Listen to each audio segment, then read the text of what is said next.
कहते हैं सो नारी जारी करे और सुरापान 100 बार, एक जन्म हुक्का भरे वो डूबे काली धार। ये सूक्ष्म वेद बता रहा हूँ जो गौड़ जीवन कबीर भगवान का दिया हुआ, आदरणीय गरीबदास साहिब जी को दिया, जो उन्होंने पहले बोल रखा था कि 12वें पंथ के प्रवर्तक द्वारा संवत 1774 में उसका जन्म होगा, उसके द्वारा मेरी महिमा की वाणी पुनः प्रकट की जाएगी। क्योंकि बीच में जो परमात्मा स्वयं बोल कर गए थे 600 वर्ष पहले कबीर सागर में, कुछ इन कबीरपंथी नकली कबीरपंथियों ने उसमें घुसपैठ कर दी थी। उसकी पूर्ति के लिए परमात्मा ने वो ज्यों का त्यों ज्ञान पुनः अपनी प्यारी आत्मा आदरणीय गरीबदास साहिब जी को फिर दिया। उस सूक्ष्म वेद को जो दास अब आपको सुना रहा है। सो नारी जारी करे और सुरापान 100 बार, ओए होए, एक चिलम हुक्का भरे वो डूबे काली धार। एक हुक्का भरकर देने वाले को, यानी तम्बाकू सेवन करने वाले का सहयोग देने वाले को कितना पाप लगेगा। पीने वाले का तो बेड़ा गर्क होगा, उसमें सहयोग देने वाले को कितना पाप लग रहा है, ये सूक्ष्म वेद बता रहा है। सुरापान मद मांसाहारी, गवन करें वो गए पर नारी, 70 जन्म कटेंगे शीशम, साक्षी साहेब है जगदीशम। सुरापान जो शराब पीते हैं, मांसाहारी जो मांस खाते हैं और पर नारी को भोगते हैं, कहते उनके साथ क्या होगा, उनका 70 जन्म उनके सिर कटेंगे। कोई बकरा बनेगा या कोई वैसे किसी कारण से, जैसे आप सुना होगा, एक बार विद्यार्थी जा रहे थे, यानी किसी इंटरव्यू देने के लिए ट्रेन पर बैठे जहाँ थे, ऊपर चढ़ गए और आगे कोई कारीगर रिपेयर करके कुछ ऊपर न्यू के न्यू एंगल छोड़ गए और ट्रेन तो निकल सके थी, उस पर बैठे व्यक्ति हानि होगी उनके कहते सैकड़ों व्यक्तियों के सिर अलग हो गए। तो इस तरह की दुर्घटनाओं में फिर उनकी मृत्यु होगी, या फिर कहीं ऐसे मारा जाएगा, कभी बकरा कभी मुर्गा बनेगा, कभी जोटा भैंस बनेगा, कसाई काटेंगे। तो कहने का भाव ये है कि सुरापान मदमांसाहारी और गवन करे भोगे पर नारी, 70 जन्म कटेंगे शीशम, साक्षी साहिब है जगदीशम। गरीबदास जी कहते हैं मैं अपने जगदीश कबीर भगवान की को साक्षी रख के कह रहा हूं कि ऐसे पाप करनियों को ये दंड मिलेगा। पर द्वारा स्त्री का खोले, 70 जन्म अंधा हो डोले। एक पर नारी के साथ गमन करने का, विलास करने का कितना पाप बताया है कि 70 जन्म वो अंधे की योनि पाओगा, चाहे मनुष्य बन के या गधा बन के या कुत्ता या सुअर बन के। पर द्वारा स्त्री का खोले, 70 जन्म अंधा हो डोले। ओए होए, मदरा पीवे कड़वा पानी, 70 जन्म समान के जानी। ओए होए, एक बार शराब पीता है तो 70 जन्म कंटिन्यू कुत्ते की योनि में जाएगा वो एक बार। और जिसने बोतल की बोतल खाली कर रखी है उसका तो पता नहीं 1000 जन्म हो गएगा, 2000 जन्म कुत्ते के, और कुत्ते का जन्म तो एक कब तेरा।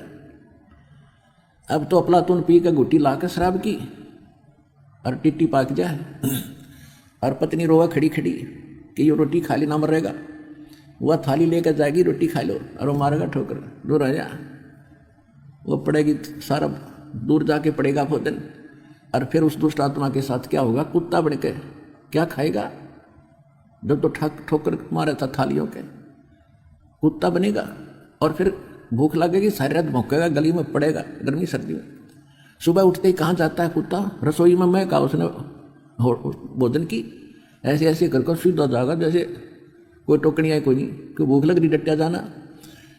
अब वहाँ रसोई में अब कौन पढ़ दे उसको, मूर्ख को कोई देख लेगा घर का सदस्य, पहले उसको करेगा तो और वो कानों पर घटा लिया करे, भूख लग रही जोर की, सीधा ही चल पड़ता है वो।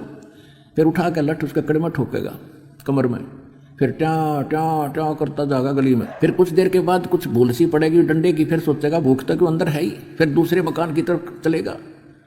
वहाँ उसके भाग और दुर्भाग्य, उसने कोई टूक मिला या लठ मिला या जूत मिला। जब वहाँ भी उसकी सेवा लठ से होगी तो फिर वो प्रयत्न छोड़ देता उस दिन का, फिर वो बाहर भागता जंगल की तरफ। वहाँ क्या खाता है, टट्टी खा के आता है, अर्ध पी के शराब मारा था ठोकर। तो ये कर्म याद दिलाए जाते हैं। मदरा पीवे कड़ुआ पानी, 70 जन्म समान के जानी। अब विचार करो, सो नारी जारी करे और सुरापान 100 बार, एक चिलम हुक्का भरे वो डूबे काली धार। ओए होए। एक पर नारी गमन करने का, पर नारी के साथ दुर्व्यवहार करने का, दुराचार करने का कितना पाप बता। 70 जन्म अंधा हो डोले। और मांस खाने वाले का सुरापान मधुमांसाहारी और गमन कर्म हो गए नर नारी का। पर नारी 70 जन्म कटेंगे शीशम और साक्षी साहिब है जगदीश। इन सभी पापों को जोड़ दे। शराब पीने वाले को 70 जन्म कुत्ते का भोगेगा एक बार पीने से, और 70 जन्म सिर कटेंगे। इन सभी पापों को एक बार ऐसे करने से ये पाप है, तो कहते सुरा 100 नारी जारी करे, वो कितना पाप हो गया। एक बार करने से 70 जन्म अंधा हो तो 100 गुण 100 से जोड़ दो 7000 बार, यानी इतना 100 गुना पाप किसको लगेगा, जो केवल धूम्रपान करने वाले का सहयोग देगा। सुरापान 100 नारी जारी करे सुरापान 100 बार, और एक चिलम हुक्का भरे वो डूबे काली धार। तो इसलिए इस तम्बाकू सेवन में और घना पाप है। यानी पाप तो वो भी है, पाप तो वो भी है, पर इसमें उससे 100 गुना ज्यादा पाप है। और पाप तो सारे ही है। विष तो विष ही है, तो कुछ तेज है, कोई थोड़ा कम है, तो विष को सेवन हमने करना ही ना चाहिए था। अब आदरणीय गरीबदास साहिब जी यही उपदेश दिया करते थे। एक समय वो अपने घोड़े पर सवार होकर और किसी कार्यवश जा रहे थे किसी दूसरे गांव में, और उस गांव से किसी खेतों से गुजर रहे थे, तो गरीबदास जी का घोड़ा वहां जाकर के रास्ता छोड़कर और खेतों के अंदर से चल पड़ा दूसरी साइड से, यानी कुमार्ग पे। फसल टूटने लगी। गरीबदास जी रोकने की चेष्टा कर रहे थे, घोड़ा रुक नहीं रहा था। वहां पर रखवाले थे खेती के, आसपास के 8-10 इकट्ठे बैठे थे। वो लेकर लठ और चले और घोड़े का और गरीबदास जी का मारने लगे।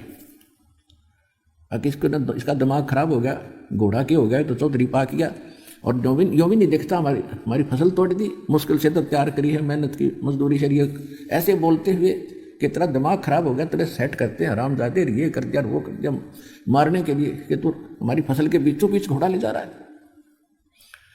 अब जो ही निकट आए, उन्होंने ऐसे लठ उठाए, वो जाम हो गए नो के नो, इस एंगल पर बस ना इधर हो रहे हैं ना आगे पीछे बढ़ रहे हैं, स्तब्ध हो गए, चेतन नो के नो। तो इस बात से वो समझ गए कि वो आम व्यक्ति नहीं है। तो गरीबदास जी कहने लगे, भाई क्यों मारना आए थे मुझे तुम? वो कहने लगे, जी पहले हमने कुछ नॉर्मल करो तो बोलेंगे, हमारी तो सांस भी ना आती है हमें। ने बोला लेकर दिया नॉर्मल। अब फिर उनका कहा जो था उनको धमकाने और खुरकाने का, हाथ जोड़ कर लठ घेर कर खड़े हो गए। अगे तो भाई कोई बला है, भाई क्यों मार रहे थे मुझे? कि इसलिए मार रहे थे जी, आप रास्ता छोड़ कर घोड़ा आपका इधर आ गया था, भाई पशु है, ये मेरे बस से बाहर था। आपको पता मैं कितना कोशिश कर रहा था, जानबूझ कर लाया हूं, तो भी तुम ऐसा करते अच्छे लगते। राह चलते आदमी को तो वैसे फिर भी नहीं करना चाहिए। अरे भले आदमी, तुम्हारा शिष्टाचार भी खत्म हो गया। मैं कोई जानबूझ कर नहीं ले जा रहा था, घोड़ा पशु है, काबू से बाहर हो गया। तो वो कहने लगे, जी घोड़ा आपके काबू से बाहर नहीं हो सकता, आप तो कोई परम शक्ति है। परमात्मा बोले, नो पूछो मेरा घोड़ा क्यों इधर हुआ, पर नो पूछ लो तुम। अब यह बताओ कि तुमने जिस खेत के बीचों बीच रास्ता जा रहा था, उस एकड़ जमीन में इस फसल से पहले क्या बीज रखा था? वो बोले, जी तम्बाकू बो रखा था, तम्बाकू। तो मेरा घोड़ा उस तम्बाकू की बदबू से बिदक गया, और तुम मनुष्य होकर उसने नाकों में सूड़ो। धिक्कार है तुम्हारे जीवन को, तुमसे तो पशु अच्छा तो उससे इतनी नफरत करता है, और तुम ये तोप धरे बैठे उकटे, बंद करो इनको। ये वो तो सारे डर गए, जो कहोगे वे कर देंगे जी, कि आगे से तम्बाकू नहीं बोओगे। यही इसका मूल मंत्र है इस बुराई को खत्म करने का। अब जब तक नहा भर ली, भाई बाबा जी है, कोई तगड़ी शक्ति युक्त व्यक्ति है, ठीक है जी, जैसे आप कहोगे वैसे ही कर लेंगे। और जब वो न सोची रख गया तो वो चले गए। वो तो चलेगा भर लो हुक्का। आप अपने हुक्कों के पास गए, वो सारे टूटे पाए, वो हुक्के कई कई टूक हो रहे उनके टुकड़े। तो उन्होंने गांव में आके बताई। गांव वाले बोले भाई क्या हुआ, कैसे ऐसे कहानी बनी। एक महापुरुष थे, उन्होंने ये कहा आज के बाद हुक्का ना, तम्बाकू प्रयोग ना करिए इस गांव में, ये नुकसान बहुत हो जाएगा। तो गांव वालों ने सोचा भाई ये तन्ने कहीं जाकर, उनकी बात सुनने के बाद भी उनका ना यकीन हुआ, तो सब गांव के हुक्के टूट गए अपने आप। फिर भी किसी ने लाने की कोशिश की तो उनको हानि होने लगी। उसके बाद उस गांव में हुक्का बंद हो गया। यहाँ जींद के पास एक गांव है, मेरा नाम याद कोई नहीं, भूल गया उसका। उस गांव में आज कोई खेड़ी खेड़ी गांव है जींद के पास, उसमें आज तक भी हुक्का प्रयोग नहीं करते। तो कहने का भाव यह पुण्यात्माओं, उन महापुरुषों ने हमें यह शिक्षा दी है और ये उनके ऊपर रहम किया, उस पाप से मुक्त कर गए, वो उनकी पीढ़ी भी बचा दी इस पाप से। बाकी मोक्ष तो बहुत दूर की बात है, इतना पाप भी हल्का ही हुआ एक तम्बाकू पीने से, ऐसा चलो। और आप पता नहीं कितने कितने हुक्के और सिगरेट पीते थे, बीड़ी पीते थे, तो कितने पाप इकट्ठे आपने कर रखे हैं जैसे। और दूसरा फिर ये बताया इसमें, इसको इतना हानिकारक क्यों बताया है अध्यात्म मार्ग में। जैसे परमात्मा को पाने के लिए हमारी सुषुम्ना नाड़ी खुलनी चाहिए, ये इला है और ये पिंगला, राइट को इड़ा कहते हैं, लेफ्ट को पिंगला, यानी श्वास दो चलती हैं। और इन ये आगे जाकर के इनके बीच में एक तीसरा एक सुराख है, बिल्कुल सुई की नोक टिके ऐसा होता है वो तीसरा, उसको सुषुम्ना नाड़ी कहते हैं, सुषुम्ना द्वार है वो। और जब हम हुक्का पीते हैं, सिगरेट तम्बाकू प्रयोग करते हैं, तो वो सबसे पहले उस रास्ते को बंद करता है जिससे हमें भगवान पाना है। तो सबसे बड़ा हानिकारक इस मनुष्य जीवन के लिए, मनुष्य मानव जीवन के लिए इस तम्बाकू को इसलिए भी एक सबसे दुश्मन बताया है, सबसे भयंकर शत्रु बताया है इसका। तो आसपास भी कोई पी रहा है उसके पास भी नहीं बैठना चाहिए। अब जैसे हम देखा करते थे, हमारे पिताजी, ताऊ जी, चाचा जी सभी पिया करते गांव के लोग, और वो क्या करा करते, एक लोहे का सरिया रखा करते, उस ओके की उस पाइप को साफ करने के लिए उसमें न्यू मारा करते, और उसमें ना जाने कितना मैल निकला करता तीसरे दिन। और फिर ऊपर का ठोक्या करते, जो चिलम धरते थे उस चिलम में वो चिलम भी रुक जाती थी, उसमें भी उसे खुर्चा करते थे। और वही धुआं फिर हमारे अंदर जाता, श्वासों के माध्यम से हुक्का मुंह तो प्योर नाकों में निकालना ढूंढा ठावे, और वो फिर उस द्वार को बंद करता जो भगवान पानी का है, जिसको तो खोलना चाहिए सामने। तो इसलिए तम्बाकू सबसे खतरनाक है।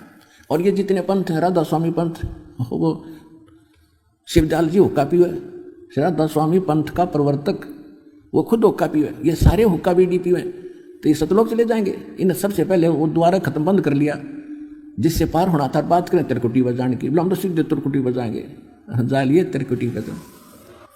तो अपने आत्माओं, इन बुराइयों से सबसे पहले आपको बचाया जाता है, जिससे आपके कितने पाप खत्म हो गए।